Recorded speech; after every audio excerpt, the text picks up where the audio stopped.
Hello friends, एक बार सभी का स्वागत है आपके अपने YouTube चैनल गुरु आर्यभट्ट में।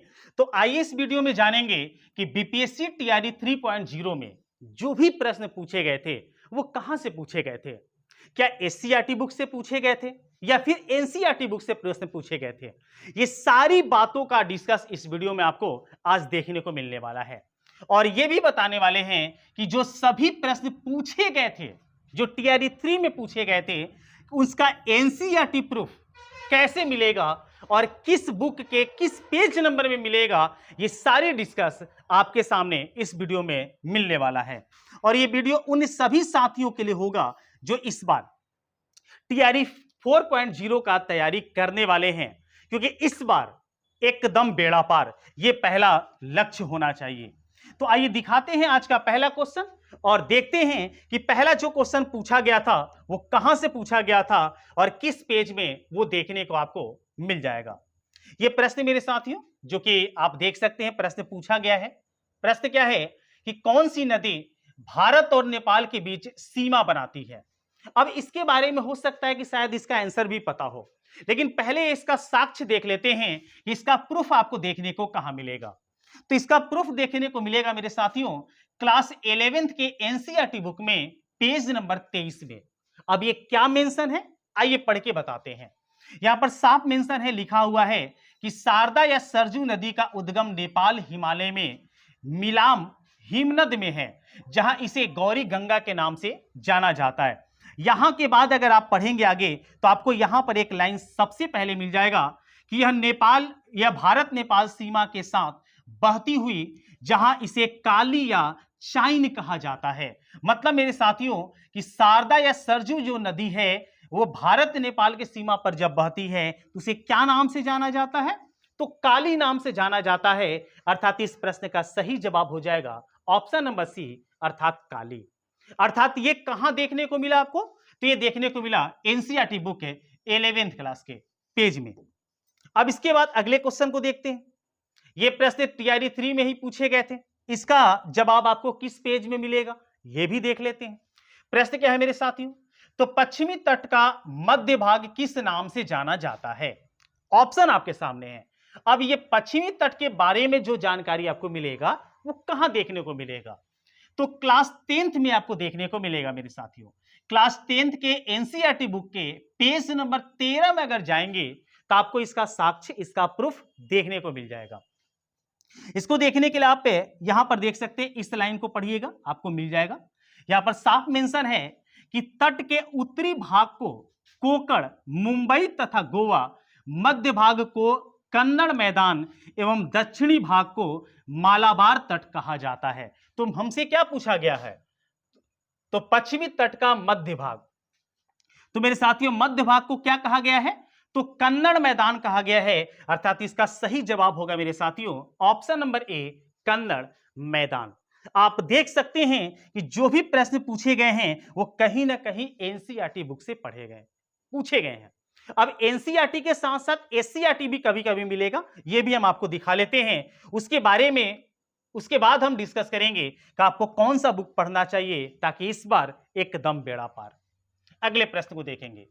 प्रश्न है मेरे साथियों कि निम्नलिखित में से कौन से प्रमुख कपास उत्पादक राज्य है, मतलब कपास राज्य कहां होता है। अब इसके लिए आपको लुसेंट पढ़ने की आवश्यकता नहीं है, बहुत बड़े कोचिंग जाने की आवश्यकता नहीं है, एनसीईआरटी पढ़ लीजिए, आपको सारे यही मिलेंगे। ये कहां मिलेगा मेरे साथियों, तो 10th क्लास के एनसीईआरटी पेज नंबर 45 में देखने को मिल जाएगा। साथ ही साथ यही चीज अगर एससीईआरटी बुक में पढ़ते हैं तो पेज नंबर 143 में देखने को यही साक्ष्य, यही प्रूफ मिलेगा। आप साफ देख सकते हैं मेंशन है क्या, तो महाराष्ट्र, गुजरात, मध्य प्रदेश, कर्नाटक, आंध्र प्रदेश, तेलंगाना, तमिलनाडु, पंजाब, हरियाणा और उत्तर प्रदेश कपास के प्रमुख उत्पादक राज्य हैं। तब इसमें देख लीजिए कि कौन से मेंशन है, उसमें आप आराम से समझ सकते हैं और इसका आंसर लगा सकते हैं। तो हमें दिख रहा है सबसे पहले तो गुजरात दिखा था, महाराष्ट्र भी दिखा था, देख सकते हैं आप लोग। तो गुजरात और महाराष्ट्र तो होगा, एकदम मेंशन है। तो गुजरात और महाराष्ट्र, गुजरात है और यहां इस बी ऑप्शन में महाराष्ट्र है। आगे देखिए मध्य प्रदेश भी है, तो मध्य प्रदेश ए ऑप्शन में भी है। कर्नाटक, कर्नाटक देख सकते हैं, कर्नाटक किसी ऑप्शन में नहीं, ए ऑप्शन में है।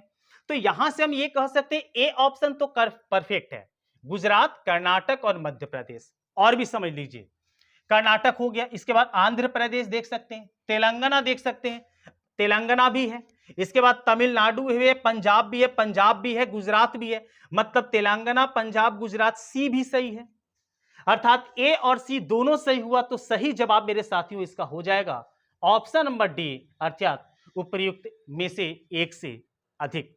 तो ये जो भी आपको देखने को मिलेंगे मेरे साथियों, कहीं ना कहीं एनसीईआरटी बुक में देखने को मिल जाएगा। आइए अगले प्रश्न को देखते हैं। ये प्रश्न कहां मिलेंगे ये भी देखते हैं। प्रश्न क्या है मेरे साथियों, तो बेतवा नदी निम्नलिखित में से किस दिशा में बहती है। अब इसके बारे में शायद हो सकता है आपको पहले से पता हो, लेकिन एनसीईआरटी क्या आप बात कर रहे हैं आज, तो एनसीईआरटी में देखेंगे ये कहां मिलेगा। तो ये 9th क्लास के एनसीईआरटी पेज नंबर 11 में देखने को मिलेगा मेरे साथियों। साफ मेंशन है, देख सकते हैं आप लोग। इस क्षेत्र में बहने वाली नदियां चंबल, सिंध, बेतवा तथा केन दक्षिण पश्चिम से उत्तर पूर्व की तरफ बहती हैं। तो यहां पर साफ मेंशन है बेतवा का भी नाम। बेतवा कहां बहती है मेरे साथियों, तो दक्षिण पश्चिम से उत्तर पूर्व की ओर। तो देख लीजिए, दक्षिण पश्चिम से उत्तर पूर्व की ओर कहां दिया गया है, ऑप्शन नंबर 1 में, अर्थात पहला ऑप्शन सही होगा। और यह भी आपको मिला एनसीईआरटी बुक में। इसके बाद अगले क्वेश्चन को देखें। सारे प्रश्न को देखेंगे और यह समझने का प्रयास करेंगे कि हमें पढ़ना सबसे पहले एनसीईआरटी और एससीईआरटी है, उसके बाद कुछ डिसीजन लेंगे। बिहार में औसत वार्षिक वर्षा, जो वार्षिक वर्षा होता है वो कितना होता है, ऑप्शन सामने है। अब ये कहां देखने को मिलेगा, ये चीज देख लीजिए। तो मेरे साथियों ये देखने को मिलेगा 7th क्लास के एनसीईआरटी बुक में, एससीईआरटी जो बुक है उसके पेज 73 में देखने को मिलेगा, जो साफ मेंशन है यहां पर देख सकते हैं। यहां वर्षा बंगाल की खाड़ी के मानसून से होती है, जो लगभग 100 से 150 सेंटीमीटर औसत वार्षिक वर्षा करती है। यहां पर इस किताब में 100 से 150 दिया हुआ है, तो यहां ऑप्शन दिया हुआ है 100 से 200। देख लीजिए 100 से 200। तो सिंपल सी बात है, यही जो है ये इस बार बीपीएससी जो है सही माना है, इसलिए ये ए ऑप्शन जो होगा इस प्रश्न का सही जवाब होगा, जो 7th क्लास के एससीईआरटी बुक से ये प्रश्न बनाया गया था। अगला प्रश्न देखते हैं मेरे साथियों। अगला प्रश्न आपके सामने है कि बेतवा नदी निम्नलिखित में किस दिशा में बहती है, तो 2 बार आ गया, तो चलिए फिलहाल इसको स्किप करते हैं, अगले क्वेश्चन की ओर चलते हैं। अगला प्रश्न, ये भी आप बीपीएससी के क्वेश्चन में देखे होंगे शायद, अगर इस बार समझे हो, जाने हो तो। मैग्नीज का उपयोग कहां किया जाता है, ऑप्शन इस प्रकार से है। अब ये मैग्नीज का उपयोग जो है, बहुत सारे लोग तर्क किए, कुछ लोग क्या किए कि इस पर चैलेंज भी करने का प्रस्ताव रखे कि इसका चैलेंज बीपीएससी गलती दिया है, लेकिन बीपीएससी एनसीईआरटी को मानता है, एससीईआरटी को मानता है, आपके तर्क को नहीं मानता है। तो ये भी कहां देखने को मिलेगा, तो ये भी आपको देखने को मिलेगा, ऐसे इसमें मेंशन मेरा नहीं है, ये भी एनसीईआरटी का बुक का है, पेज नंबर हमें याद नहीं है विशेष से, ये क्वेश्चन एनसीईआरटी बुक से ही लिया गया है, आप पढ़ सकते हैं, देख सकते हैं। देखिए, तो मैग्नीज के बारे में बात हो रही है और यहां इस लाइन को पढ़ेंगे तो मिलेगा आपको, इसका उपयोग शुष्क बैटरियों के निर्माण, फोटोग्राफी, चमड़ा एवं माचिस उद्योग में भी किया जाता है। तो शुष्क बैटरी सही होगा, साथ ही साथ फोटोग्राफी भी सही होगा, और चमड़ा और माचिस अर्थात माचिस उद्योग में भी सही होगा। तो मेरे साथियों इस प्रश्न का सही जो जवाब हो जाएगा वो हो जाएगा ऑप्शन नंबर डी, उपयुक्त में से एक से अधिक। तो ये भी आपको देखा गया कि एनसीईआरटी बुक में ही इसका प्रमाण है। अब ये देखिए, ये भी इस बार प्रश्न पूछे गए थे। अब इस प्रश्न का कहां मिलता है जवाब, प्रश्न क्या है मेरे साथियों, तो प्राकृतिक संसाधनों के संरक्षण के लिए अफ्रीकी सम्मेलन किस वर्ष आयोजित किया गया था, ऑप्शन सामने है। अब ये कहां मिलेगा देखने को, सारे प्रश्नों का जवाब एनसीईआरटी में है, ये कंफर्म हो चुका है। अब ये मिलेगा मेरे साथियों 10th क्लास के एससीईआरटी बुक के पेज नंबर 66 में।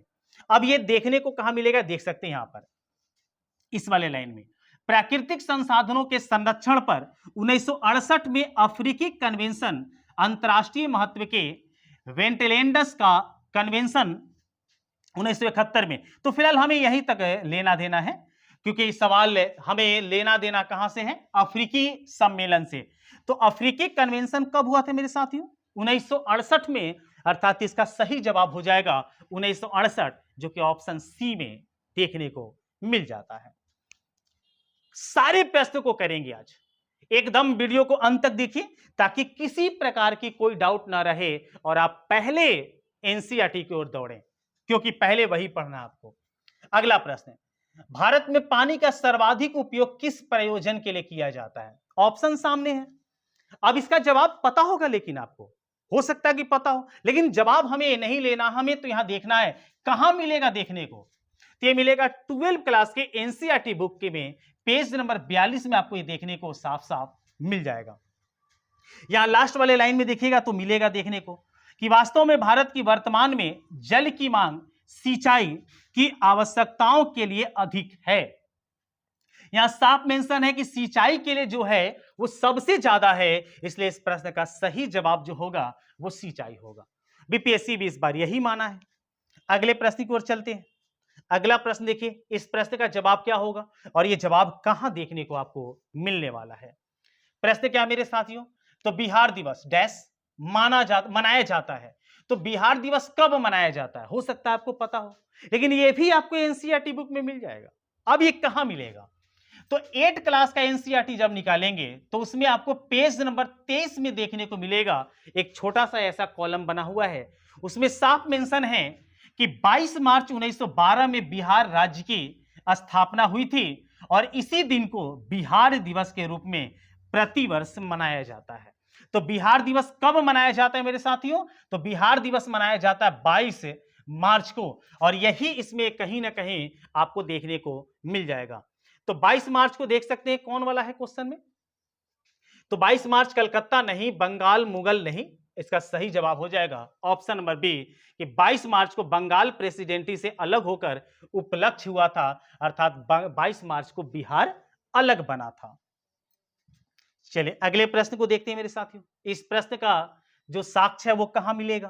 प्रश्न क्या है मेरे साथियों, तो निम्नलिखित में से कौन सी श्रृंखला निम्न हिमालय से सबसे लंबी है, अर्थात निम्न हिमालय में सबसे लंबी श्रृंखला कौन सी है।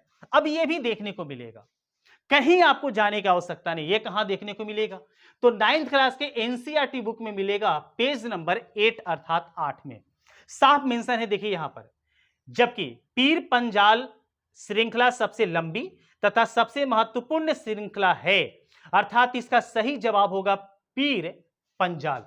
और यहां भी देखने को मिल जाएगा इस वाले भाग में कि निम्न हिमालय तथा शिवालिक के बीच स्थित लंबवत घाटी को दून के नाम से जाना जाता है। यह भी सवाल मिलेगा, यह भी आगे मिलेगा आपको। इस प्रश्न का सही जवाब मेरे साथियों क्या हो जाएगा, पीर पंजाल श्रृंखला। अगले प्रश्न को देखते हैं। यह प्रश्न देखिए, इस प्रश्न का क्या जवाब होगा, यह भी आपको एनसीईआरटी में ही मिलेगा। देखिए प्रश्न देखिए, निम्नलिखित में से कौन से प्रमुख कपास उत्पादक राज्य हैं। तो ये तो 2 बार हो गया है रिपीट, इसको स्किप करते हैं, अगले प्रश्न में चलते हैं। ये देखिए, ये प्रश्न देख लीजिए, ये प्रश्न बहुत इंपॉर्टेंट और कई सारे लोग इस प्रश्न के लिए चैलेंज भी बीपीएससी को किए थे और कोई फायदा तो होने वाला नहीं है क्योंकि बीपीएससी तो एनसीईआरटी मानता है। प्रश्न क्या है, मोटे कणों वाली जलोढ़ मिट्टी सबसे अधिक कहां पाई जाती है। ऑप्शन आपके सामने है और ये कहां पाई जाती है ये आप साफ मेंशन में देख सकते हैं। ये कहां पाई जाती है, एक छोटा सा प्रॉब्लम है। ये जो प्रश्न है, इस प्रश्न में थोड़ा सा ये शायद दूसरा पेज लगा दिया गया है। ये एनसीईआरटी का बुक का है जरूर, लेकिन ये जो है इस प्रश्न का जवाब नहीं होगा, लेकिन इस प्रश्न का जवाब हम बता देते हैं। ये सही जवाब होगा दून में। अगले प्रश्न को देखते हैं। अगला प्रश्न आपके सामने है, वो देख लीजिए। निम्नलिखित में से किस पहाड़ियों में कॉफी की अरेबिका किस्म का आरंभिक तौर पर शुरू किया जाता है, और यह साक्ष्य कहां मिलेगा मेरे साथियों, तो यह साक्ष्य मिल जाएगा 9th क्लास के एनसीईआरटी बुक के पेज नंबर 22 में। और यहां पर आपको साफ मेंशन किया हुआ है कि ये जो अरेबिका जो पहाड़ी है ये कहां मिलेगा मेरे साथियों, तो ये मिलेगा, छोटा सा प्रॉब्लम है, इसके पहले वाले में ये चीजें हो गई थी। इसका सही जवाब होगा बाबा बुदेन की पहाड़ियां। इसके पहले वाले में जो पहले वाला भाग था इसमें मेंशन कर दिया गया है, कोई बात नहीं है। अगले क्वेश्चन को देखते हैं। सारे क्वेश्चन हम एक एक करके बताने वाले हैं। देखिए यहां पर लगा दिया है थोड़ा सा, हमारे देश में अरेबिका किस्म की कॉफी पैदा की जाती है जो आरंभ में यमन से लाई गई थी और इस किस्म की कॉफी का विश्व भर में अधिक मांग है। तो यहां जो बात है, पीछे वाला क्वेश्चन जो है यहां पर डाल दिया गया है थोड़ा सा। इसका सही जवाब होगा नीलगिरी की पहाड़ियां। तो इसका सही जवाब हम बता दें, ये जो आपके सामने है, थोड़ा सा साक्ष्य पीछे लगा दिया आगे पीछे, तो इसका सही जवाब होगा ऑप्शन नंबर सी, नीलगिरी की पहाड़ियां।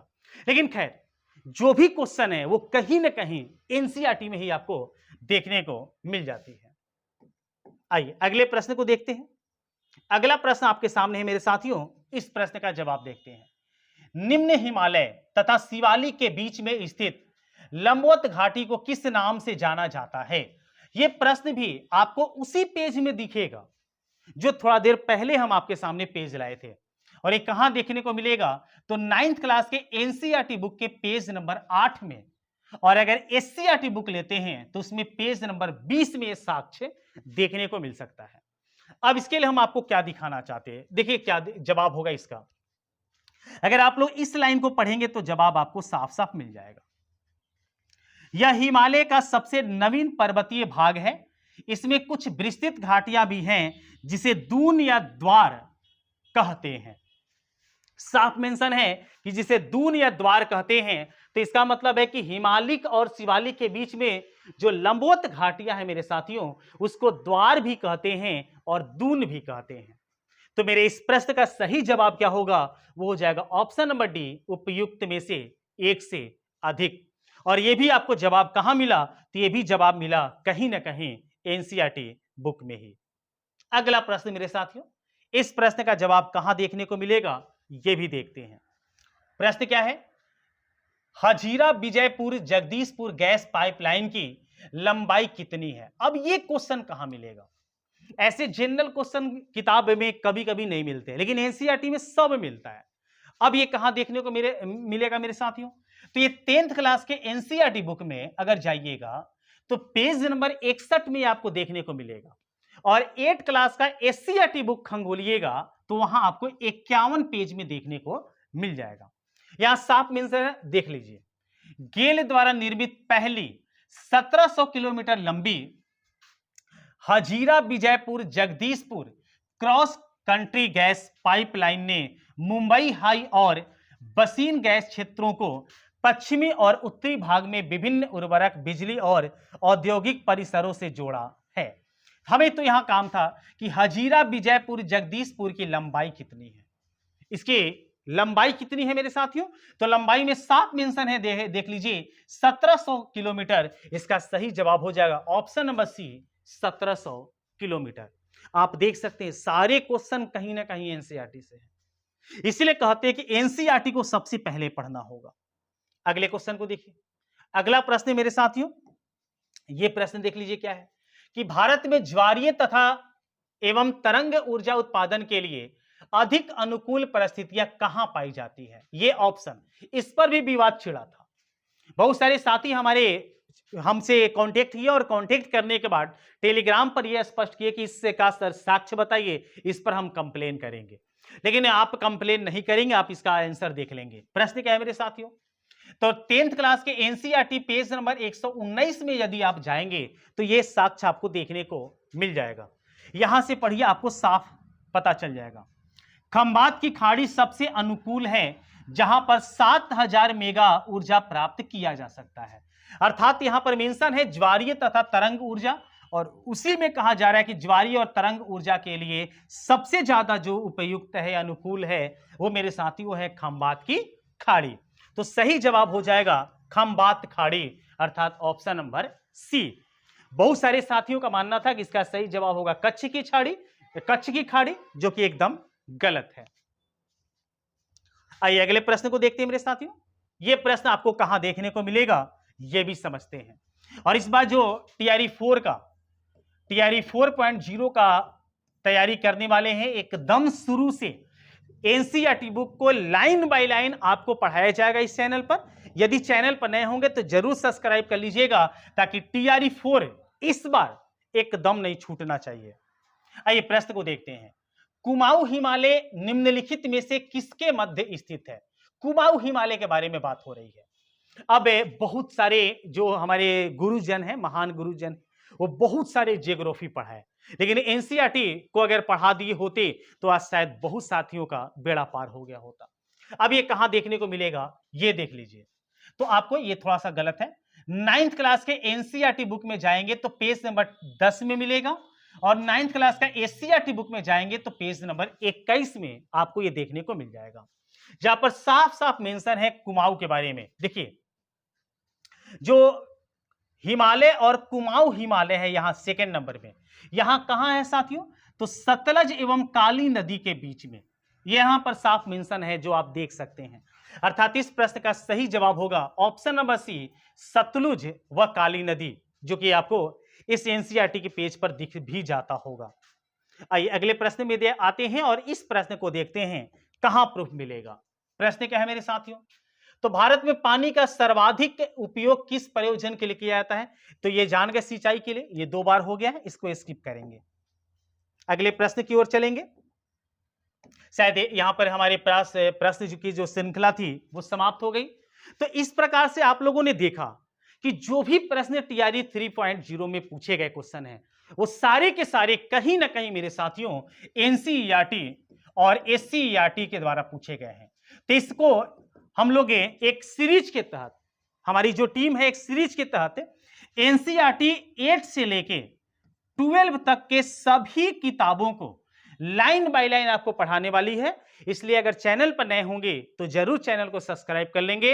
इस वीडियो में इतना ही, मिलते हैं अगले वीडियो में कुछ और नए टॉपिक के साथ। तब तक सभी को वंदे मातरम।